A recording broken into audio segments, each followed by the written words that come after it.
John.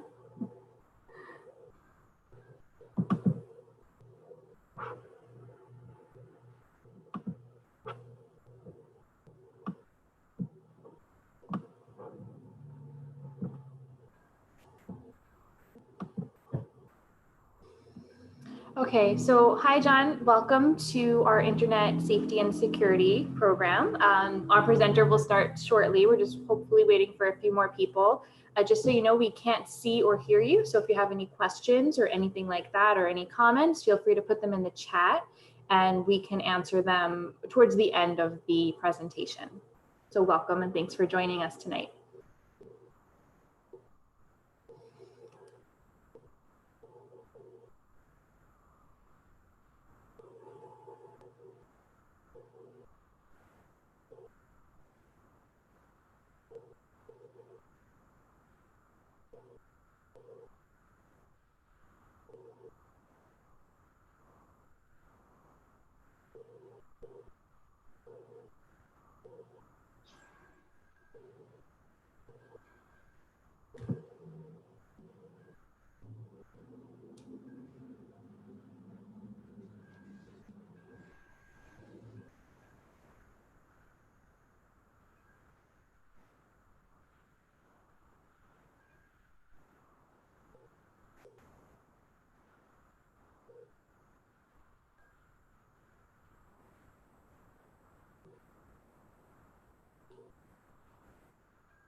Oh, hi, Sandra. Welcome to the program. You probably can't see me, but you can hear me.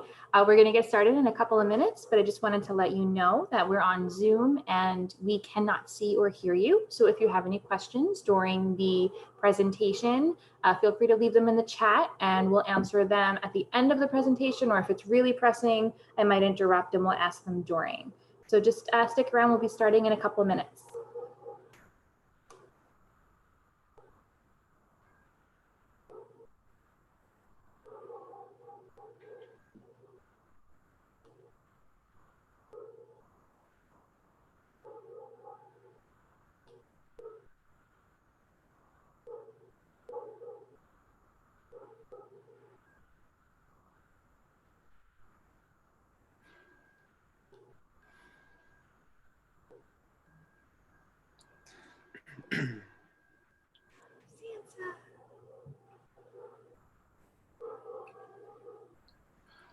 Hi, everyone. My name is Anthony. I'm a technology librarian. I've taught technology classes for various libraries throughout Suffolk County and a few in Nassau County.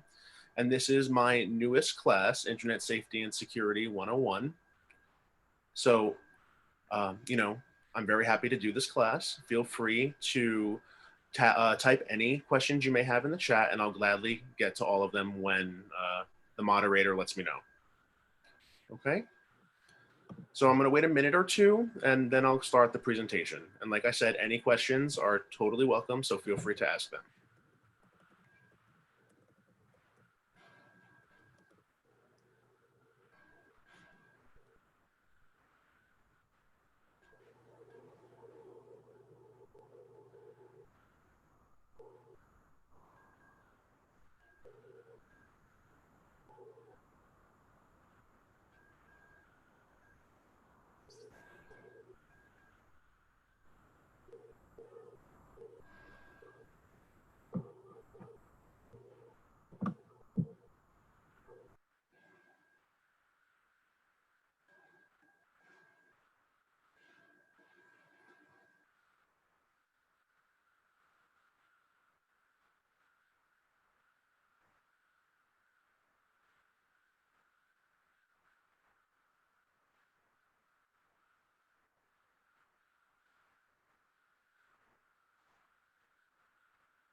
Okay, so like I said, my name is Anthony. I'm a technology librarian. I've taught various classes for libraries throughout Long Island, and this is my newest class. So I hope you guys enjoy it, and feel free to type any questions you may have in the chat. The moderator will let me know, and I'll be happy to answer them. All right, let's get started. So this is Internet Safety and Security 101. The goals of this program are, there are 4 of them. I want to show you the importance of internet security, some steps that criminals will resort to in order to steal your personal information, actions that increase your vulnerability on the internet, and learn some steps you can take to make your personal information more secure while on the internet. Here's a nice quote from Bill Gates about the internet. The internet is becoming the town square for the global village of tomorrow. Now, why is internet safety important? The internet is an amazing place, but there are plenty of scams that can leave you exposed and your information compromised. Now, this is important because many of us know the kinds of scams that we can see on the internet, and we are all we all can potentially be victims to those scams. So this is just a quick and easy class to show you how to protect yourself. Curating information and privacy settings. Basically, you have to manage your online presence and personal information. Your information is valuable. Your online information your online persona can lead to your information being compromised. To make yourself safer, keep your personal information limited and manage your privacy settings. Social media and other popular sites are great places for hackers and other cyber criminals to get your vital information about you. So be selective. Post only information that highlights your best experiences and qualities. Act as if a potential employer or school is always looking at your social media. Privacy settings. Many popular websites offer enhanced privacy settings. Below, you see pictures of Facebook and how you can change your privacy settings on Facebook. Always try to limit the pool of people who can have access or see your online information. Why should you do this? Because internet security is important, a skilled cyber criminal can use the information you post to figure out your password. For example, if you got a new pet and then posted pictures from your birthday, if your password is your pet and your birthday, they've just figured it out. So be careful on what you post and go from there. Phishing, internet security, and passwords. Be aware and stay secure. According to the FTC, phishing emails and texts may look like they're from a company you know, but they are basically scams to get your bank account, credit information, and access to other important websites that you're a member of. Common forms of phishing. They may present themselves as a message from a company saying that they've noticed suspicious activity on your account, claim that there's a problem with your payment information, say that you must confirm your personal information, give you a fake invoice, say you're eligible for a government refund, or offer you a coupon for something for free or almost free. Here's an example of phishing. Now, this is an older example, but it's important to note that some of these tried and true methods of people who are trying to get your information are still used today. This email is a fake email saying that Pizza Hut will give you a free pizza to celebrate its anniversary. However, what you notice in this fake email is that the Pizza Hut logo is not the right logo. The web address, if you were to hover over the get free pizza coupon, the link there, it would not lead you to Pizza Hut's website, and therefore it is most likely a scam. Here's another one. Now, this one's a little more difficult to figure out that it is actually a scam because it looks like an actual email from Netflix. However, if you notice the tone, the email is addressed saying, "Hi, dear." Netflix would never address an email that informally. Also, being that Netflix probably gets a lot of accounts that are canceled or with wrong information. If you feel like this might be a mistake, just try to log into your Netflix account and see if it works. This is a tried and true method for a lot of different services. If you were to get an email from a company that offers you that you pay a service for, if you get an email saying that your account has been interrupted for some reason, try logging into the account.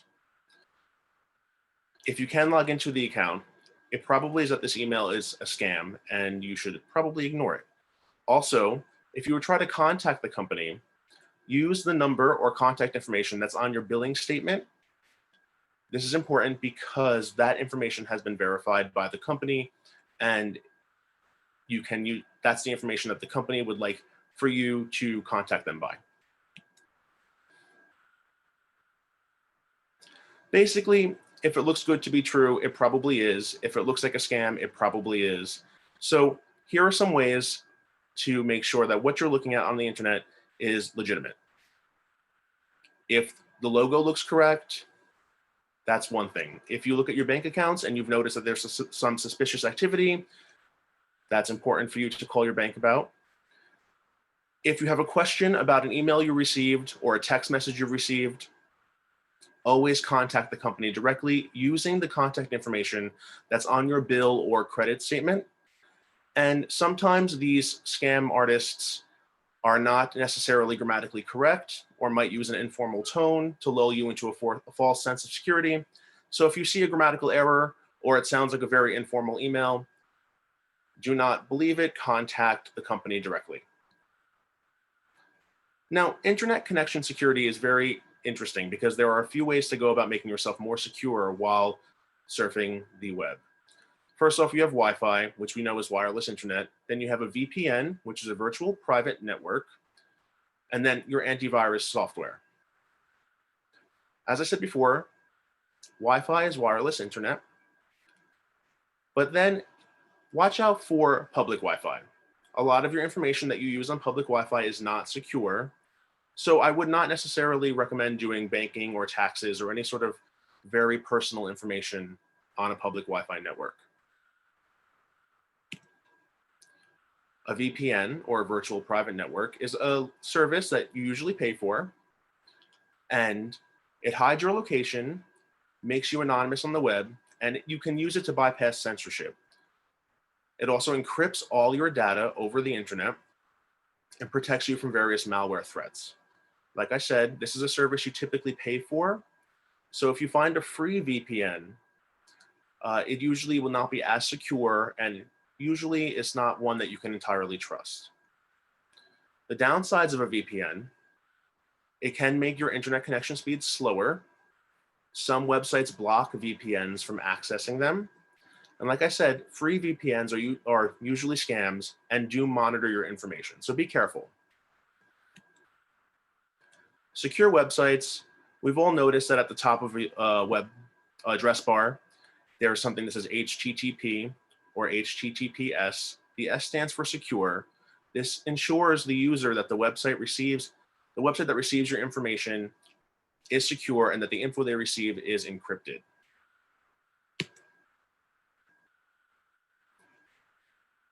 Privacy search engines.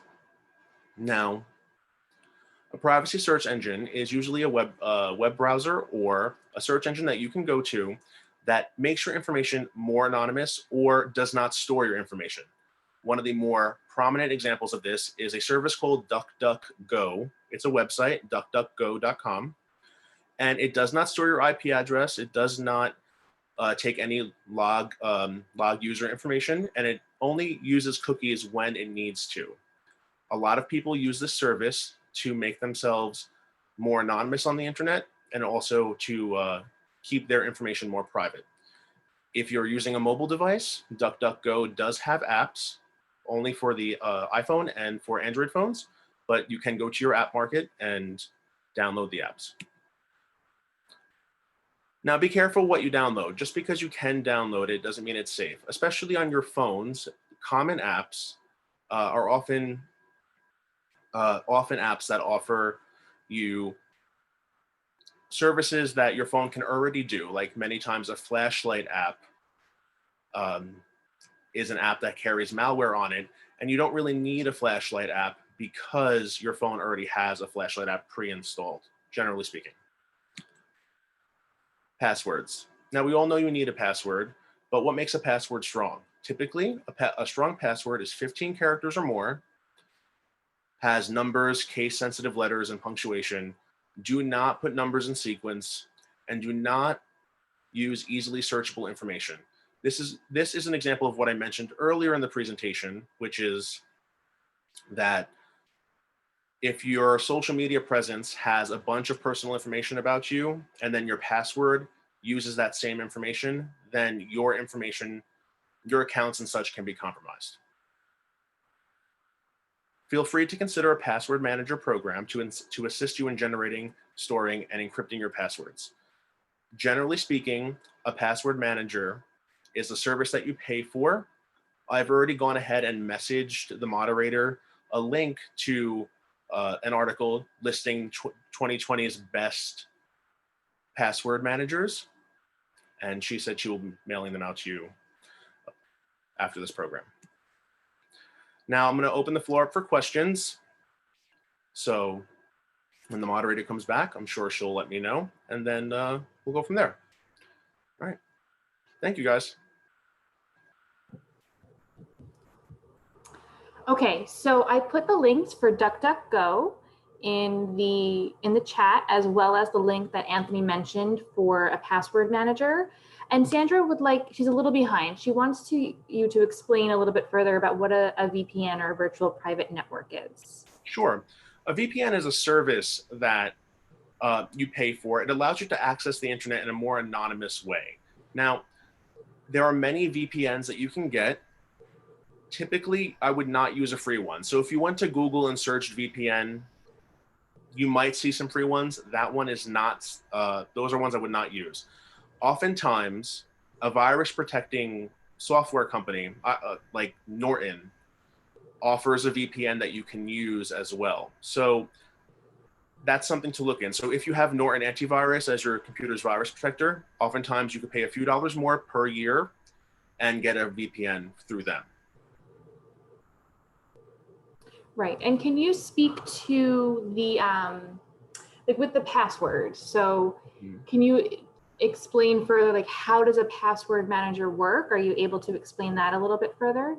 Sure. A password manager is a program that you would download to typically your phone or to your computer, and it can either generate passwords that are unique to you, and they're usually very safe and very hard to crack, or it can store your passwords for you. It also can store passwords that it's already created for you. So in situations where you have a lot of bank accounts and credit cards and social media accounts that you want to have different passwords for, a password manager is a great way to have unique passwords that are put in automatically for you typically, and you don't have to go through the mental stress of having to remember them all, or keep them in a book somewhere so that your information can still be compromised in cases where you might lose the book or forget to write down an updated password within the book. Okay. Thank you for explaining that a little bit further. Sandra, did Anthony answer your question on a VPN?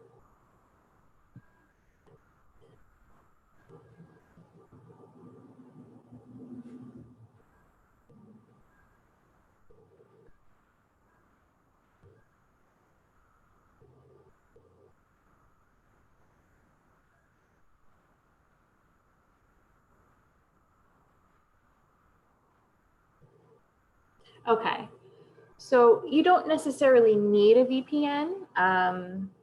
So Anthony, Sandra she said she doesn't understand why she needs it, and you know, it's not a necessity, but No. you can go ahead. Oh, yeah, sure. So a VPN is not necessary at all. It is really one if you are a person who constantly uses a public network, like if you go to Starbucks often, or if you feel like you do a lot of things on the internet that you would like to be a little more, that you would like to be a little more safe with. So for example, doing a lot of banking, maybe video conferencing with people, you want to make sure that your information can be encrypted, then that's important. But for the general public, you don't really need a VPN. It's really for people who want an extra level of security. Now, I did go and send Stephanie a link that has from PC Magazine that has 2020's best VPNs. If you could post that in the chat. PC Magazine is a pretty good source for things like this. And again, you don't need a VPN, but this is just if you're curious about what is out there. Right.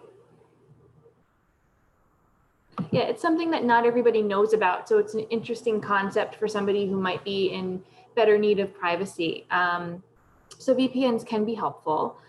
And I think one thing that I was curious about with the emails and protecting yourself, I think what I mentioned in the chat, and there are a lot of times you see the links in the emails, and there is a technique you can use to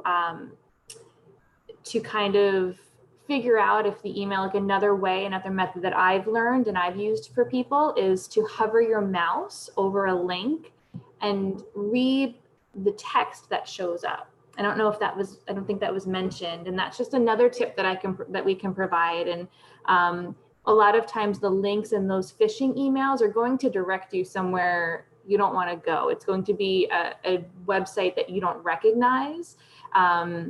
So the URL is going to be completely different. Oh, and that's a really great question. Go ahead, Anthony. Oh, so the thing is, you can use that hover method for any link you see. So even if a link looks like it's one you recognize, many links are disguised as other links. So if you are suspicious of something and you want to make sure, take your mouse and hover over it, wait a few seconds, and the actual link will appear in a smaller box next to it. Sandra's wondering, how does she keep herself safe on her smart TV, and can people hack that? Sure. So some smart TVs listen to you. They have like voice commands on them. And I know this about 2 years ago, Samsung had released a statement saying, do not have personal conversations in front of your television because the TV is listening. Now I've heard that Samsung has updated their TVs so that there are security parameters so that other people cannot hack them, and that the TV is not listening to you all the time as well. Generally speaking, if you have a voice activated television or a television that has a camera on it, I would take extra security and not say or do things that are personal in front of it, because anything that's connected to the internet can be hacked. Yeah. Right. And with those kinds of TVs, there are settings that might turn it off, but they're usually very, very deep. So like in my experience, finding it can be so difficult to just kind of turn things like that off. And even in our daily life, like using our phones all the time, we give access to so much, and we have to be so aware of what we're saying and the personal information we're providing, even just using our phones. You can say, I can have a conversation. This is a great example, actually, with a colleague where we were talking about a place where we were shopping, and I had my phone with me. And the next thing I knew, a place that I never visited, but my phone heard it, I got an ad on Instagram letting me know I could shop there. And I've never even visited that store before. So it's something to be mindful of what you're saying to your devices. And I think most smart TVs, they're connected to Wi-Fi, and so Wi-Fi can be hacked. Am I right in saying that? Yeah. Yeah. Also, the interesting thing with Wi-Fi is that many things on the same network can experience the same ads. This happened to me recently where I bought glasses from a website online, and my landlord was saying how he had gotten ads for the glasses company that I purchased my glasses from on his personal computer, but he doesn't wear glasses and never even looked at the website. So it is one of those things where the information you do look up, even if it is like Stephanie had said, a conversation with a coworker or a purchase you make, your devices usually are there to help you, but they can be listening at the same time. Right. Yeah, like Sandra said, it's scary, and it can be scary, and it's something to just be aware of. The technology is just all around us now, and we do have to protect ourselves however we can. There's of course other ways in protecting yourself. There are like internet-based like virus and wear protection. So like sometimes there's malware, spyware that shows up when you're just browsing the web. Like Anthony mentioned, a really great search engine, DuckDuckGo, is really well known. It's really robust. It's really good for doing searches. You're far more protected than you would be on Google or Yahoo. If people use Yahoo anymore, I'm not sure. But yeah, you're far more protected on DuckDuckGo. They are very well known for privacy. And there are web browsers that are safer than others.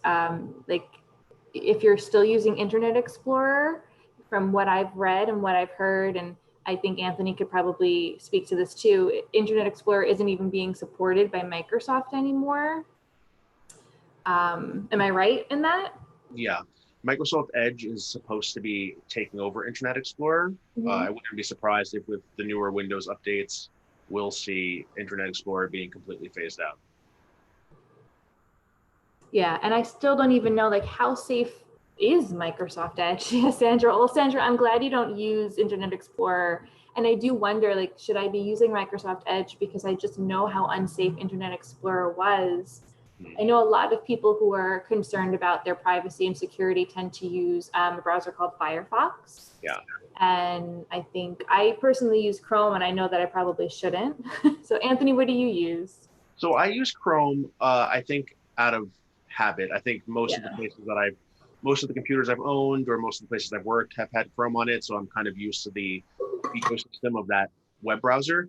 But the uniqueness of DuckDuckGo is that there is an add-on that you can download to Chrome. Now, Google Chrome has been known to, I guess it's called scrubbing, where like the stuff you put into Google Chrome, Google's essentially watching and usually uses that information to make better ads or to make their services better.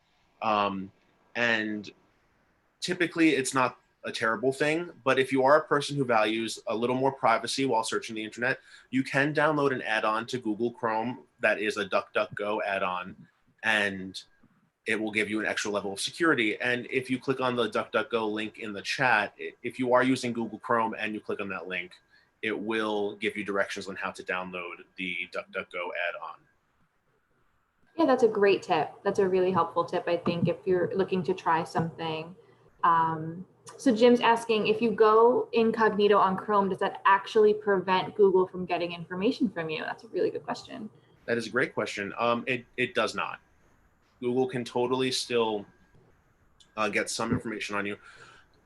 Incognito mode is a great way to not have your history recorded or your cookies stayed stuck on the computer. It deletes your browsing history the minute you exit incognito mode after you're done using that.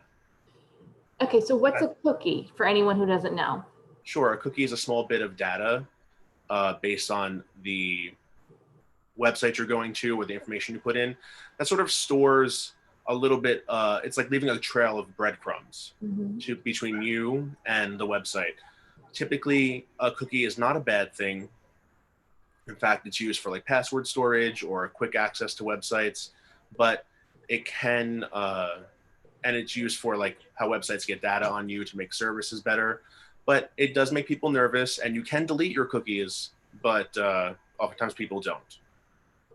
Yeah, like I very rarely delete my cookies, and I probably should, but it is very convenient to have all my passwords and information saved on the computer I use regularly.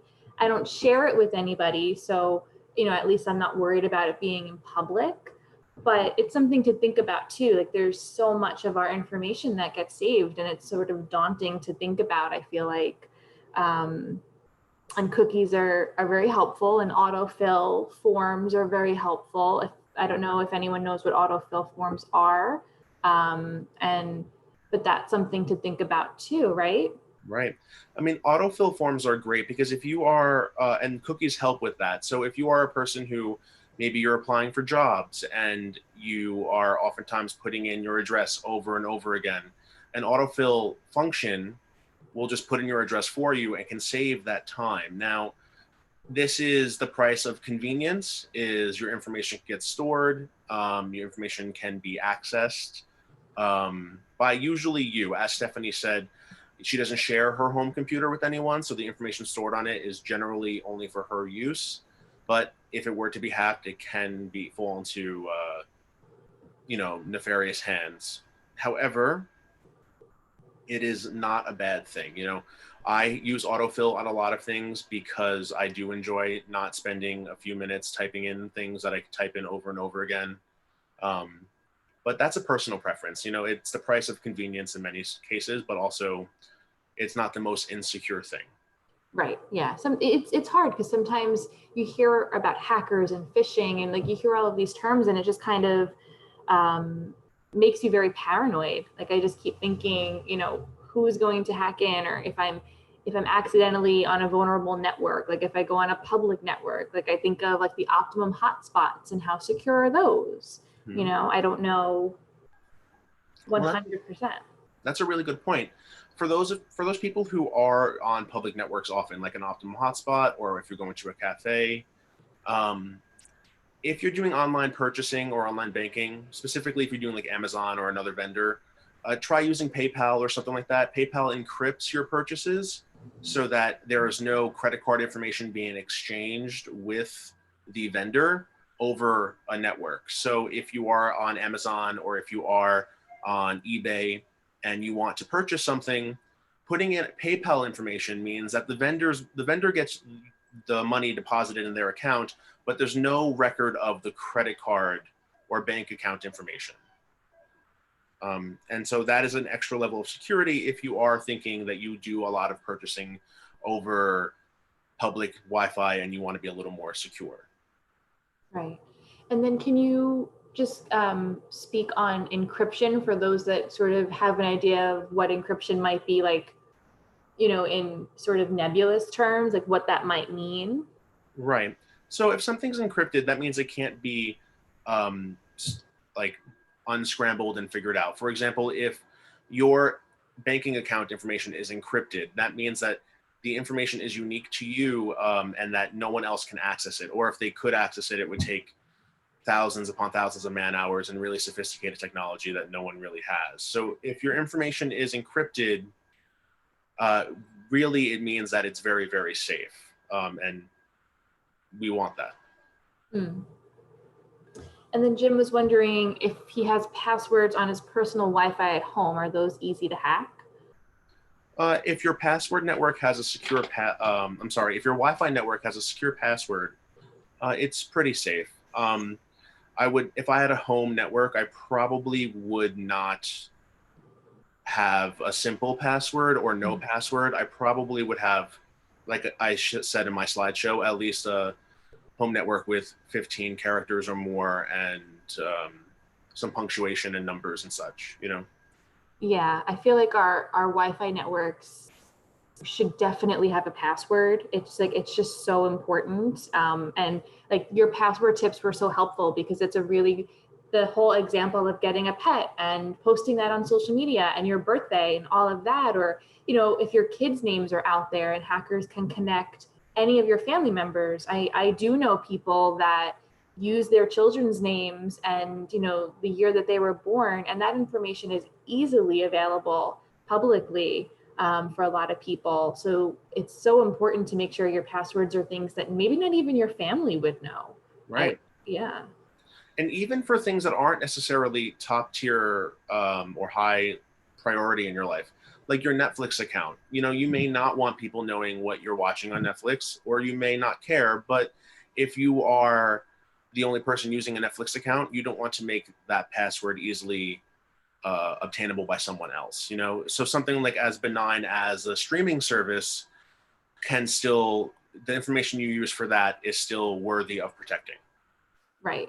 And there's a good point here in the chat. Don't keep the password that they give you on your router, because Right.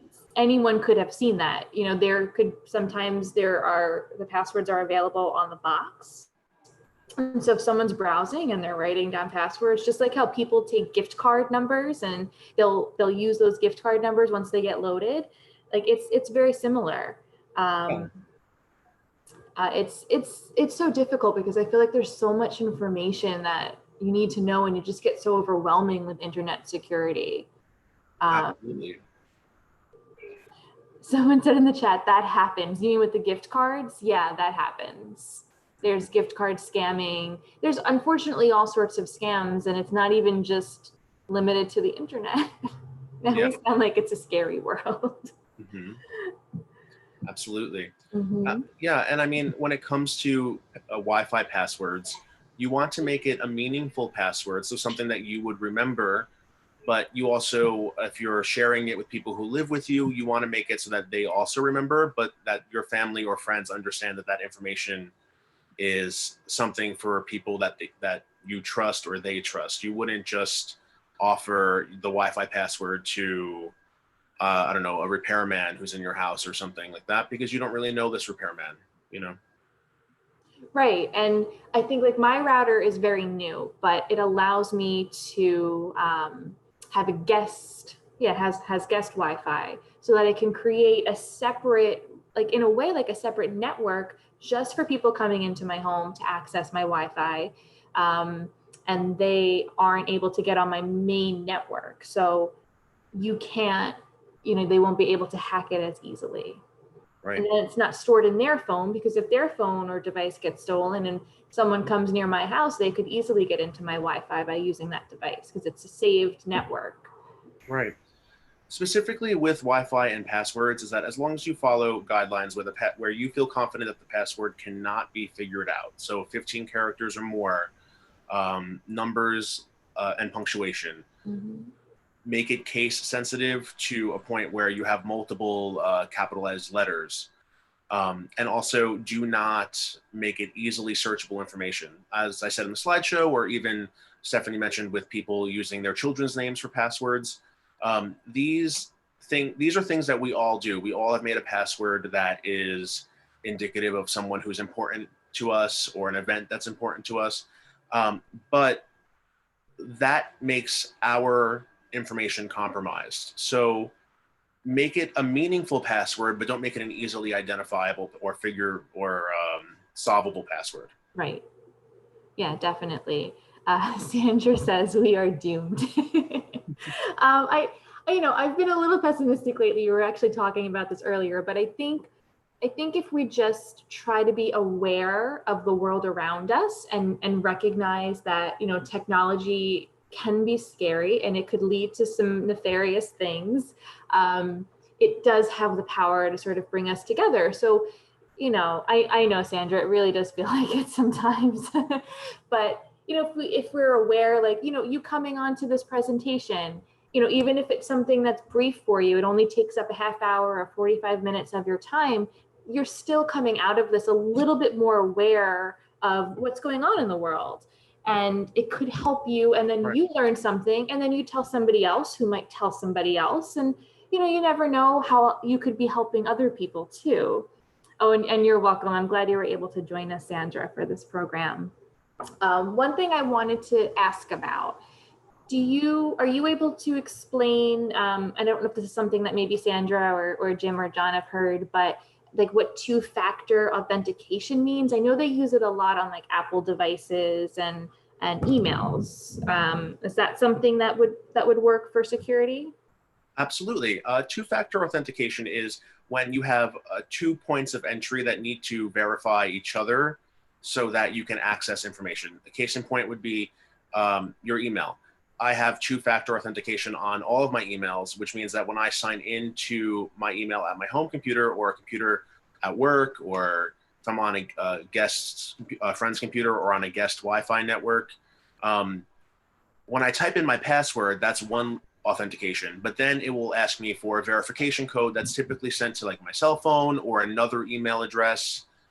so that I can get this code, put in the code, and that gives me access to my information. Right. Yeah. So it's like, it's like 2 steps, and it is really, I know it's very helpful in protecting information.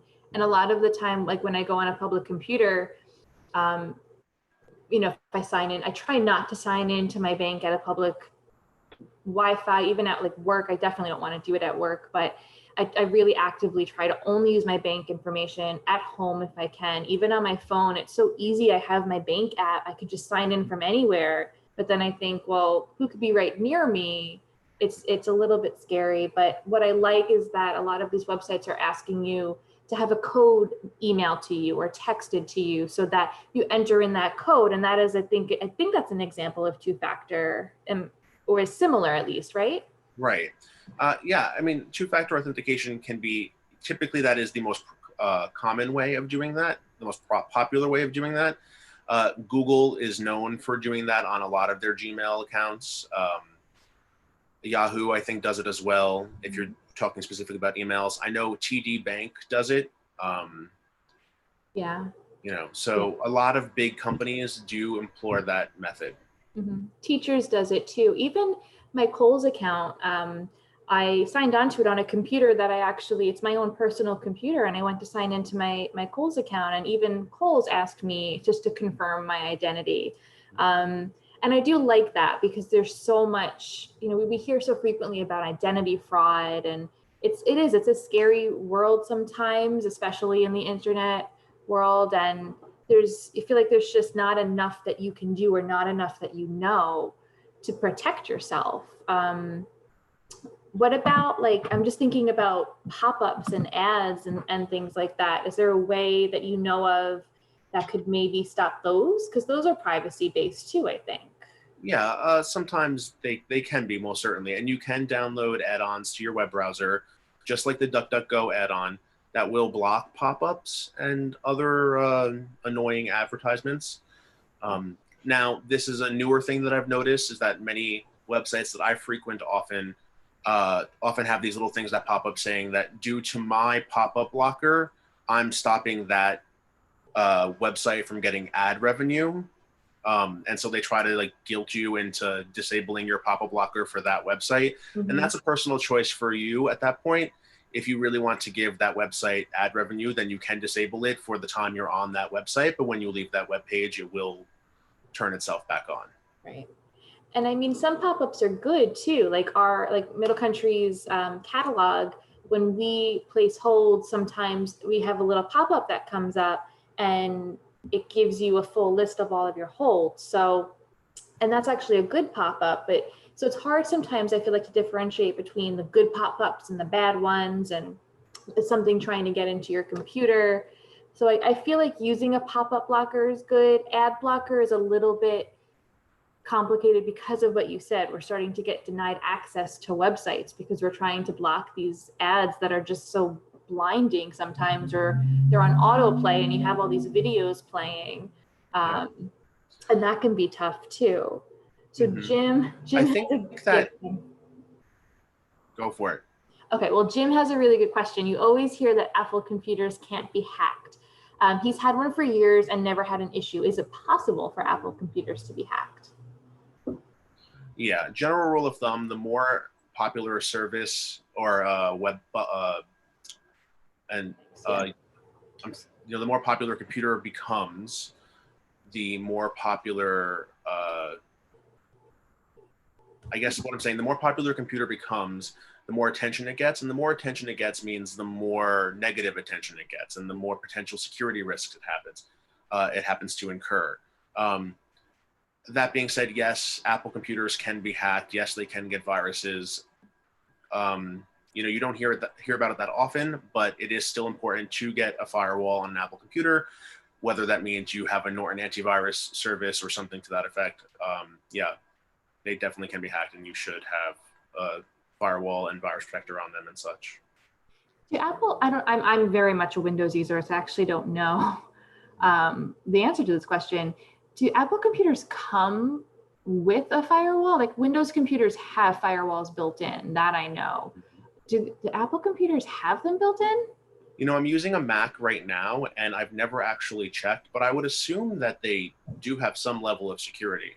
Yeah. And I think Windows computers, because it's such a good point, Jim, because Windows computers are used everywhere around the world. I mean, definitely more than Apple MacBooks are. And so that's why Windows, they get hacked so frequently because you find them in so many places.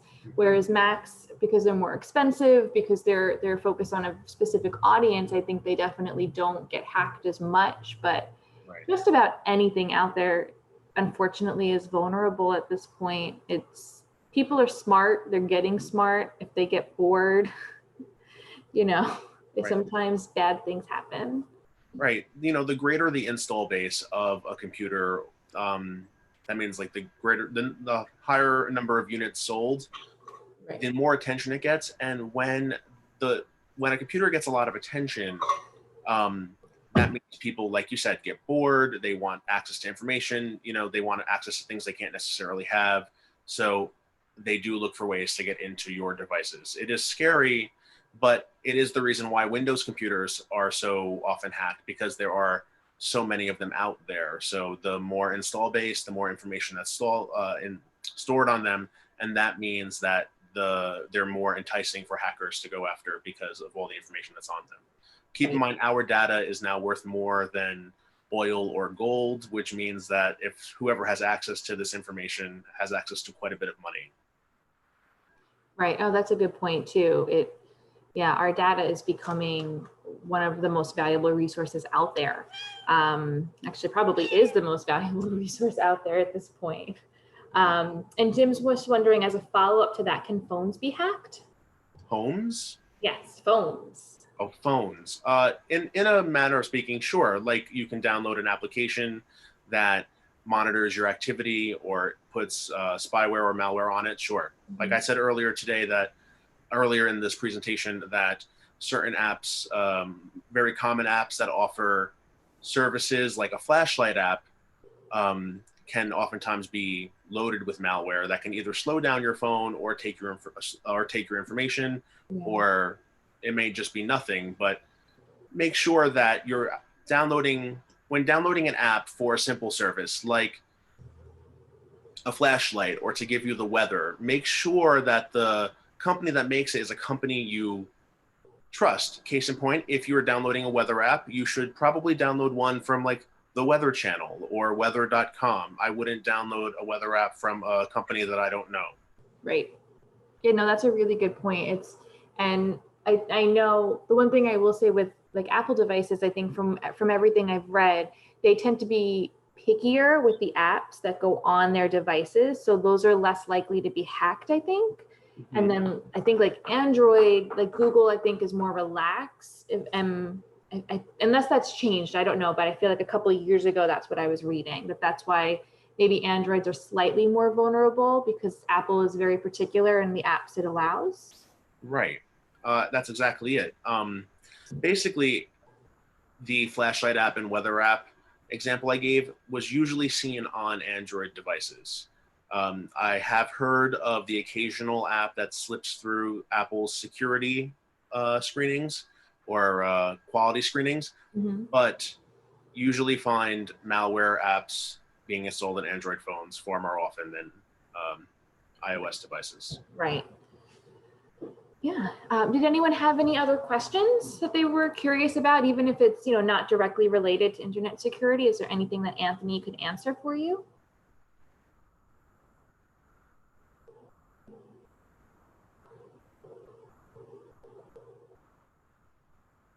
Just going to give it a second, see if anyone has any questions.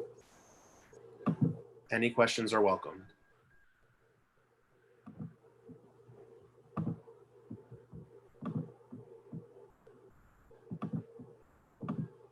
All right. I think you might have answered everything for everyone, which is really great. Yes, Sandra says thank you. And yes, and so I think if no one has any other questions, I hope that you're able to get some good information out of this and protect yourself a little bit more. Anthony, do you have any closing thoughts? Really, when trying to be safer on the internet, just follow some key principles. If it seems like a scam, it probably is a scam. Hover over links to make sure they're leading you to the place that you think it's going. And don't put highly personal information on the internet and then corroborate that with your passwords. It will make you less secure. Other than that, thank you guys for coming to this presentation, and I appreciate all your questions. They were really good questions. Thank you so much, everyone, for participating. And if you have any other follow-up questions, you can always email the library, and maybe we can reach out to Anthony or one of our librarians could answer. Thank you so much. Bye, guys. Bye.